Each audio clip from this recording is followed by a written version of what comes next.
Conferencia General de la Iglesia de Dios presenta Palabra Fiel es esta, una serie de audios para que usted conozca o corrobore la doctrina de Dios enviada a través de su Hijo para salvación a todo aquel que en Él crea. Así será mi palabra que sale de mi boca. No volverá a mí vacía, antes hará lo que yo quiero y será prosperada en aquello para que la envíe. Sea usted bienvenido. Amados hermanos de la Iglesia de Dios, les saluda su hermano en Cristo, ministro David Cruz García. En esta ocasión, para dar voz al tema intitulado La Dama de Sal. Este tema fue escrito por nuestro hermano ministro Francisco Juárez Pérez para el Heraldo de la Biblia del periodo de abril a junio de 2007.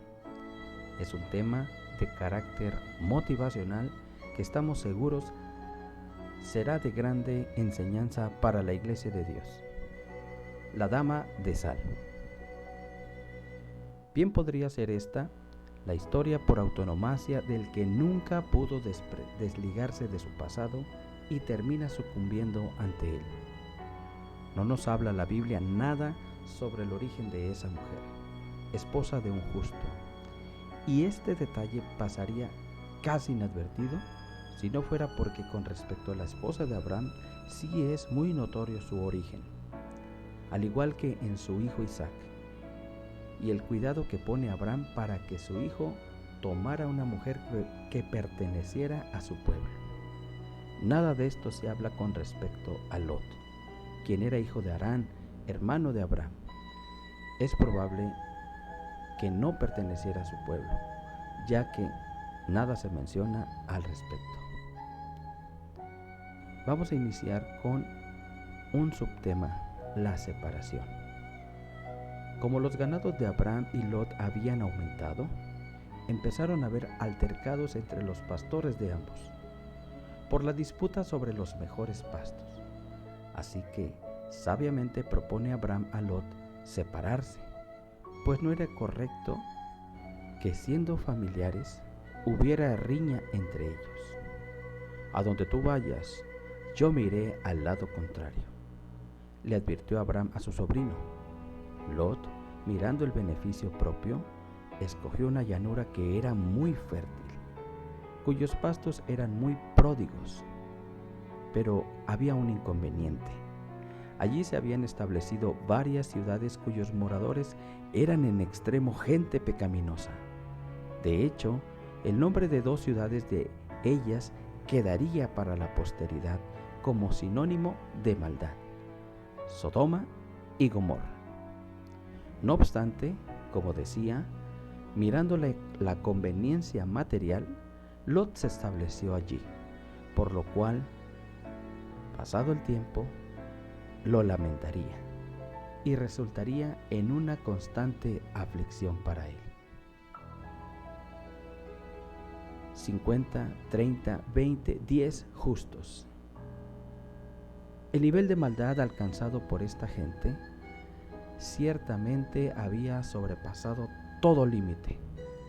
Cuando el Señor confía a Abraham sus planes para destruir estas ciudades a causa de su maldad, Abraham intercede argumentando que no podía el Señor, en base a su justicia y misericordia, matar al justo con el impío, y pactan que de haber 50 justos perdonaría el castigo que había resuelto traer contra ellos. Pero, ¡qué decepción! No había 50, ni 40, ni 30, ni 20, ni siquiera 10 justos en estas ciudades. Esto indudablemente nos aporta un detalle revelador sobre el grado de descomposición social y moral en que estaban sucumbidas todas aquellas gentes. Y para muestra, solo baste recordar que cuando llegaban aquellos varones a la casa de Lot, los hombres del pueblo pretendían envilecerlos. Aun cuando Lot les ofrece a sus hijas a cambio de respetar a aquellos varones, y no obstante que fueron heridos con ceguera, porfiaban, ni aun así cejaban en su depravado intento. la huida. Se le dijo a Lot que muy temprano por la mañana debía abandonar aquella ciudad junto con los suyos para salvar su alma, y que por ningún motivo debían voltear el rostro e ir enfilados en su huida. La indicación era muy clara y precisa. No hubo una explicación del por qué. Sin embargo, salen apresurados por los varones, pues no podían iniciar la destrucción hasta que ese justo y su familia abandonaran la ciudad. Finalmente, se cumplía aquello de que no podía destruir Dios al justo con el impío. Así que salieron de aquella tierra que fue por muchos años su hogar, un lugar donde ellos vivían, donde sus hijas nacieron. Atrás quedaban los recuerdos, los vecinos, los prometidos de sus hijas, que por cierto, no quisieron escuchar las advertencias sobre la destrucción del lugar. También estaban los negocios, los bienes materiales, la casa, los efectos personales, las amistades, las comodidades. Quizás en todo eso pensaría aquella mujer, la esposa de Lot. Así que pasaremos a la curiosidad o imposible deslinde. No se puede descartar que todo esto ya había hecho voltear la vista a aquella mujer. Como decía en un principio, una persona que le fue imposible desligarse de su pasado, de sus raíces, de sus familiares, de sus costumbres, de todo lo que una persona acumula durante su vida. Para desgracia suya, desoyó la instrucción sobre no voltear y parte del paisaje urbano. Curiosamente, el lugar donde estuvieron enclavadas estas ciudades que recibieron el castigo del Señor era un lugar extremadamente salino y se ubicaban geográficamente al sur del Mar Muerto, el mar que contiene la concentración más alta de sal sobre la tierra, tanto así que no hay vida en sus aguas. Me pregunto, ¿habrá alguna conexión entre esta particularidad y la petrificación salina de la mujer de Lot? ¿Será que era tan entrañable o que amaba tanto este lugar la esposa de Lot que Dios le concedió ser parte literalmente del paisaje de él? Pensemos, ¿no son tan descabelladas estas posibilidades? La crisálida no puede volver al capullo una vez que sufre la metamorfosis.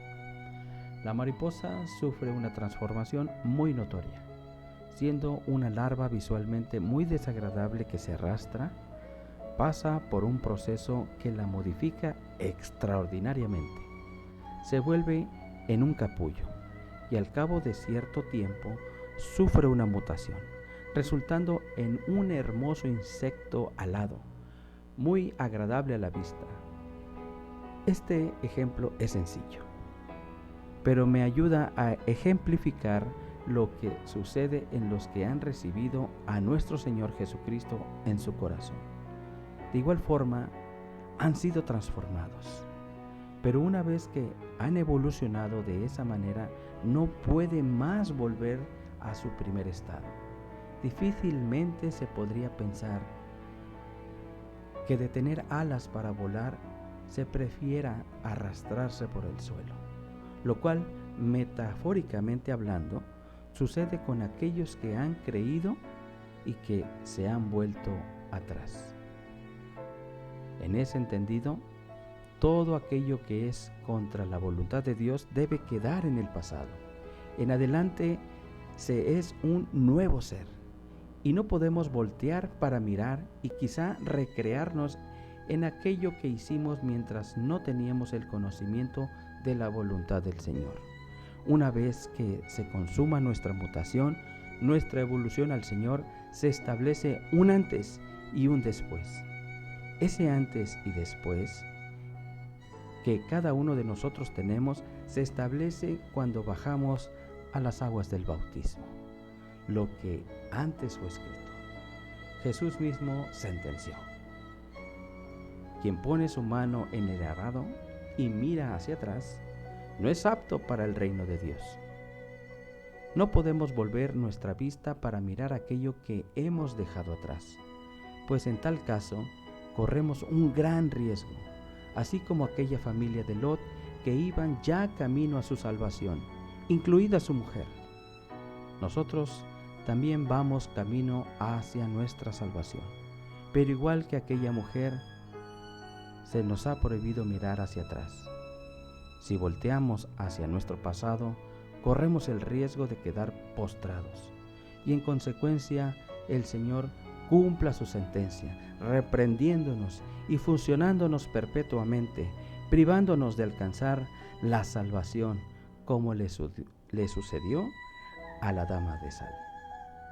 Que el Señor dé fortaleza espiritual a su iglesia. Paz a vosotros.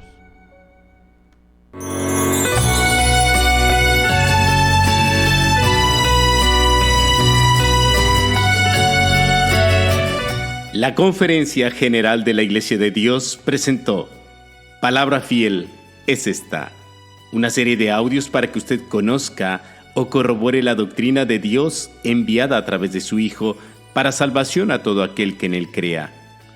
Así será mi palabra que sale de mi boca. No volverá a mí vacía, antes hará lo que yo quiero y será prosperada en aquello para que la envíe. Que Dios le bendiga. Paz a vosotros.